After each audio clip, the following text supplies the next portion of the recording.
যেও না, এই জিন সে জিন নয়, তোমাদের গ্রহটা গরম হচ্ছে টের পাও। নিতাই বলল, ভাই চরণও বলছিল বটে, তাহলে স্যার আমাদের উপায় কি? মাইক্রোচিপ বলল, মুন স্যাডিনোর এক প্রকার পতঙ্গ আছে যাদের খাদ্য হলো কার্বন ডাই অক্সাইড আর কার্বন মনোক্সাইড। চাইলে ওরা এই ইনসেক্ট দিয়ে তোমাদের বিশ্বে ঝাঁকে ঝাঁকে পাঠিয়ে ওজন লেয়ার মেরামত করে দিতে পারে। আপনি শুনছেন পটাকা এফএম, আর আমরা নিয়ে এসেছি আপনার জন্য অডিও গল্প। গল্প শোনার মধ্যে এক আলাদা মজা আছে, তাই অডিও গল্পের মাধ্যমে আপনাদের একটু বিনোদন দিতে পটাকা এফএম এর বিশেষ নিবেদন, নাটকীয়ভাবে গল্প বলা। আজ আপনাদের জন্য হিরণময় ভট্টাচার্যের লেখা ভিন গ্রহের মাইক্রোচিপ। প্রধান চরিত্রে নিতাই, চরণ ও ভিন গ্রহের চিপ, গল্প পাঠ ও অন্যান্য চরিত্রে আকাশ। শুরু হচ্ছে আজকের গল্প, ভিন গ্রহের মাইক্রোচিপ। বেজায় গরম পড়েছে, তার উপর মাঝরাতে একটা ছাড়পোকা নিতাই দাসকে বড্ড জ্বালাতন করছিল। মাঠে ঘাটে সারাদিন কম মেহনত করতে হয় না, বিছানায় গা ঠেকাতেই ঘুম এসে যায় তার। একটা সামান্য পোকা তার এত ক্ষমতা, 80 কেজি ওজনের একটা মানুষকে নাস্তা নাবুদ করে দিচ্ছে। ছাড়পোকাটার সঙ্গে কোনো শত্রুতা তো নেই তার। আলো জ্বালাতেই সুরসুর করে কোথায় ঢুকে পড়ছে বেটা, তার হদিশ পাওয়া যাচ্ছে না কিছুতেই। যার মাথাটাই দেখতে পাওয়া যায় না, তার কিনা এত বুদ্ধি। মোদ্দা কথা, একটা সামান্য ছাড়পোকার সঙ্গে 1 ঘন্টা ধরে কিছুতেই এঁটিয়ে উঠতে পারছে না নিতাই। রাগে তার মাথায় রক্ত চড়ে যাচ্ছে। রাগ একটা খারাপ রিপু, নিতাই তা জানে, কিন্তু ছাড়পোকা তো জানে না। জানলে নিশ্চয়ই সংযত হয়ে যেত। নিতাই দাসের চণ্ডাল রাগের কথা এলাকায় সুবিদিত, কিন্তু ছাড়পোকাটা তার পরোয়াই করছে না। নিতাই কিছুক্ষণ প্রথমে অপমানিত বোধ করল, কিন্তু তারপরই ভেবে দেখল ছাড়পোকাটা যা করছে তা অপমান নয়, অত্যাচার। ওটা চরণ মণ্ডলের ট্রেনিং দেওয়া ছাত্র কিনা। খানিক মনোযোগ দিয়ে ভাবল নিতাই, কিন্তু ছাড়পোকা কি কারো পোষ মানে? যা অসভ্য জীব। ভাবনাটা ধোপে টিকল না, মাথা থেকে উড়িয়ে দিল নিতাই। চরণ মণ্ডল হল নিতাই দাসের 1 নম্বর শত্রু। চরণের 17টা সুপারি গাছ, নিতাইয়ের একটা কম। গাই গরু নিতাইয়ের 8টা, চরণের 6টা। মুরগিতেও পাল্লায় ভারী নিতাইয়ের দিকেই। কিন্তু চরণ মণ্ডল নিতাইকে ছগল দিয়েছে মাঠান জমিতে। ওর 44 বিঘা ধানে জমি, নিতাইয়ের মাত্র 27। স্কুল লাইফ থেকেই চরণের সঙ্গে তার রেষারেষি। নিতাই যে ক্লাসে ফেল করত, চরণও সেই ক্লাসে ফেল করা চাই। নিতাই 7ম শ্রেণীতেই পড়া ছেড়ে দিয়েছিল বাবার নির্দেশে। চরণও প্রতিযোগিতার মনোভাব নিয়ে সেই কাণ্ডই করল। মোট কথা, নিতাই যা করবে চরণও সেটাই করবে। নিতাই ফার্ম শু কিনলে চরণও পদাঙ্ক অনুসরণ করে একই দোকানে একই মডেলের পাম শু কিনবে। ঘুম ভাঙতে নিতাইয়ের বেশ দেরি হয়ে গেল। পরদিন বিছানা ছেড়ে দেখল তেজালো রোদ গনগন করছে। ছাড়পোকার কথাটা মনেই পড়ল না। হাল বলদ নিয়ে দ্রুত মাঠে রওনা দিল সে। মাঠে পৌঁছে দেখল চরণ আগে থেকেই হাজির, জমিতে নাঙল দিচ্ছে। তার মেজাজ গরম হয়ে গেল। গাঁয়ের লোক বলে নিতাই আর চরণ অভিন্ন হৃদয় শত্রু। এই ঝগড়া তো এই গালাগালি। চরণ নিতাইকে দেখে বলল, শুনেছিস নিতাই, একটা নতুন গ্রহ আবিষ্কার হয়েছে? নিতাই বলল, কেন? সেখানে বুঝি তোর ধানি জমি কেনার মতলব? চরণ বলল, দেখ, আমাদের লেখাপড়া সমান সমান। তুই 6 পাস, আমি 7 ফেল। কিন্তু কথাটা হলো, ওই সব গ্রহে কি আছে এখনো জানা যায়নি। নিতাই গোল গোল চোখ করে বলল, সে আবার কেমন গ্রহ? চরণ বলল, তা জানি না, তবে আগামী দিনে অন্য গ্রহেও আমাদের ঠিকানা হতে পারে, মধু মাস্টার বলেছিল। নিতাই আরও ধন্দে পড়ে গেল। কোনো একটা শক্ত বিষয় তার মাথায় ইনস্টলমেন্টে ঢোকে। চরণ বলল, পৃথিবীটা গরম হচ্ছে, টের পাস না?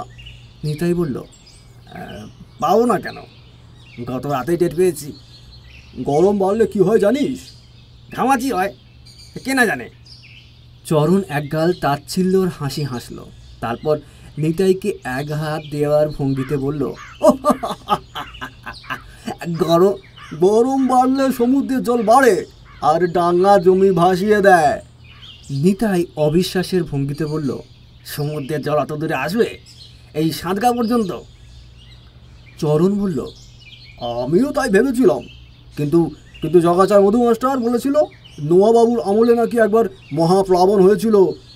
নিতাই গরুর গায়ে পাঁচনের বাড়ি মেরে হ্যাদা হ্যাদা করে বলল, নোয়াবাবু কোথাকার লোক? চরণ মণ্ডল বলল, সেটা বাইবেলে লেখা নেই। নিতাই বলল, তবে যাই বলিস, যদি যেতেই হয় এমন কোনো গ্রহে যাওয়া উচিত যেখানে ছাড় পোকা নেই। চরণ অবজ্ঞা সুরে বলল, মহাকাশে তোর বাবার একটা গন্ডা গন্ডা গ্রহ কিনে রেখেছে না, গিয়ে বললেই হলো। তোর কবে বুদ্ধি হবে রে? নিতাই বলল, বিনা বুদ্ধিতেই 1 বিঘে জমিতে 34 মন মিনিকেট ফলিয়ে ফেললাম, আর তুই পেলি 26 মন। জগতে বুদ্ধি সব নয় রে চরণ, ধানই আসল। চরণ বলল, দেখ, সংস্কৃতে বলেছে বুদ্ধি যস্যং বলং তস্যং। নিতাই বলল, সে তোর কথা বলেনি ক, ভালো করে বুঝে দেখ, ব্যায়ামকারীদের কথাও বলেছে। ওই বল টল আছে না। চরণ জিভ দিয়ে চুকচুক করে শব্দ করে বলল, কেন যে ভগবান তোর জমি লাগোয়া আমার জমি দিলেন, তোর সঙ্গে কথা বলাই বৃথা। নিতাই বলল, ওই দেখ, তোর কথা শুনে হেলে গরুটাও মেজু হাসছে। চরণ বলল, সাপের হাসি যেমন বেঁধেছে না, তোর গরুর হাসি তেমন গাধা চেনে। নিতাই বলল, আমি যদি গাধা হই, তুই একটা মিট কুমড়ো। স্কুল লাইফ থেকে মিট কুমড়ো নামটা শুনলেই খেপিয়ে যায় চরণ। একবার গরুর গাড়িতে ঘুমিয়ে পড়েছিল সে। ওই গাড়িতেই মিট কুমড়ো ডাঁই করে হাটে নিয়ে যাওয়া হচ্ছিল। হাটে গিয়ে ঘুম ভাঙে চরণের। চরণ বলল, ও তুই একটা জীবাশ্ম। নিতাই বলল, তুই একটা জীবাণু। চরণ বলল, তুই হলি একটা মিসিং লিঙ্ক। নিতাই বলল, তুই হো ইরেক্টাস।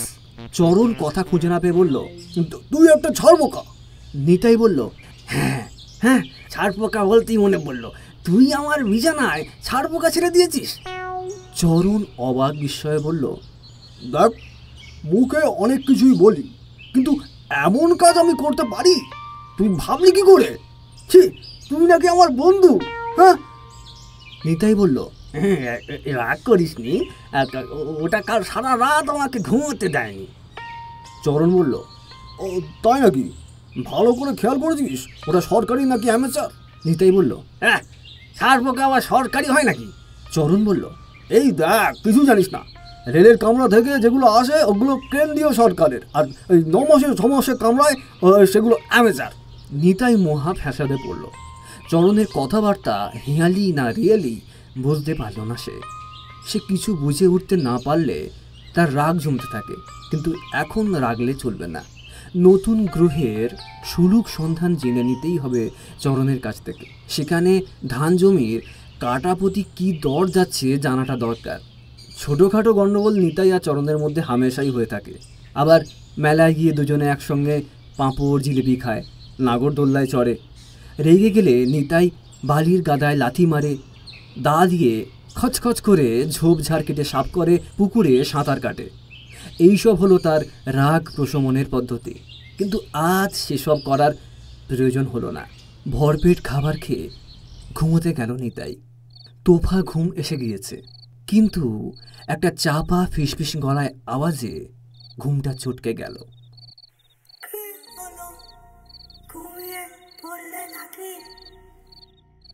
নিতাই চোখ খুলে চারপাশে তাকিয়ে দেখল কেউ নেই তো। তবে ভূত নাকি? নিতাই ফের আওয়াজ পেল, আমি ভূত নই, ভৃঙ্গহের টাইম মাইক্রোচিপ। আমি মানুষের মন পড়তে পারি, জটিল অঙ্ক দ্রুত বুঝতে পারি। আমাকে নিয়ন্ত্রণ করা হচ্ছে 120 আলোকবর্ষ দূরে গ্রহ মনসাডিনো থেকে। কাজ ফুরিয়ে গেলে আমার মৃত্যু হবে আর মিনিট 5 পরে। নিতাই বালিশ তুলে দেখল সত্যি ছারপোকার মতো একটা প্রাণী রয়েছে, কিন্তু ছারপোকা কথা বলে নাকি, তাও আবার বাংলায়। পোকাটা বলল, অবাক হয়েও না বিপুলা, এই মহাজগতে কতটুকু জানো? মনসাডিনোর চেয়ে উন্নত দুনিয়া আছে অন্য সৌরজগতে। নিতাই বলল, আপনি কি কাজ করতে এসেছেন? যন্ত্র পোকাটি বলল, দুঃখিত, তোমার রক্ত নিতে এসেছি। তোমাদের জেনেটিক বিবর্তন বোঝানোর জন্য তোমার জিনের নমুনা সংগ্রহ করতে আমাকে পাঠিয়েছেন মনসাডিনোর এক স্কুল বালক।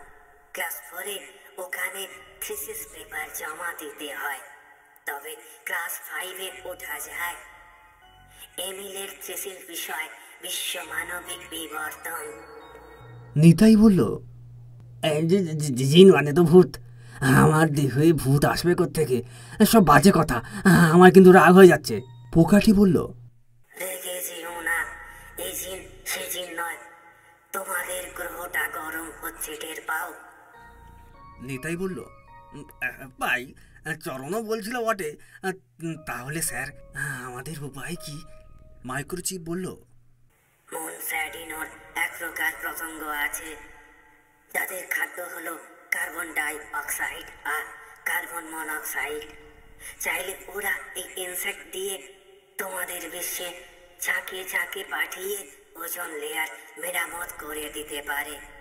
কিন্তু না, তোমাদের সমস্যা তোমাদের সমাধান করতে হবে, তাতেই আসল মজা। শুভরাত্রি, আর 3 সেকেন্ড আমার সময়। নিতাইয়ের কানের সামনে দিয়ে পোকাটা ভোঁ শব্দ করে শূন্যে মিলিয়ে গেল। হতভম্ব হয়ে খানিকক্ষণ ফ্যালফ্যাল করে জানালা দিয়ে আকাশের দিকে তাকিয়ে রইল নিতাই। পরদিন সকালে চরণকে আদ্যপান্ত খুলে বলল সে। সব শুনে চরণ বলল, তো আচ্ছা, তোর পেট গরম হচ্ছে, বিপুলের দোকানের স্বাদবাসী তেলে ভাজা চপ টপ খাবি, ওসব ছাড়। নিতাই বলল, জানতাম তুই বিশ্বাস করবি না। বিশ্বাস ব্যাপারটা দাঁত ব্যথার মতো, যার হয় সেই শুধু জানে। শুনছিলেন ভিন গ্রহের মাইক্রোচিপ। প্রধান চরিত্রে নিতাই, চরণ ও ভিন গ্রহের চিপ। গল্প পাঠ ও অন্যান্য চরিত্রে আকাশ। সাউন্ড রেকর্ডিং ও স্পেশাল এফেক্টে কবিনগর। পরিচালনা ও পরিকল্পনায় আকাশ। পাটাকা এফএমের গল্পগুলি কেমন লাগছে জানাতে ভুলবেন না। গাছ লাগান ও জল অপচয় বন্ধ করুন, আর শুনতে থাকুন পাটাকা এফএম, আপনার অডিও স্টেশন। ধূমপান এবং মদ্যপান করলে ঠাকুর পাপ দেয়। এই গল্পের সমস্ত ঘটনায় কাল্পনিক এবং কাকতালীয়। লেখকের সঙ্গে আমরা অনেক চেষ্টা করেছি যোগাযোগ করার। যদি আপনি লেখক হন তাহলে আমাদের সঙ্গে যোগাযোগ করুন এবং সহযোগিতার হাত বাড়িয়ে দিন।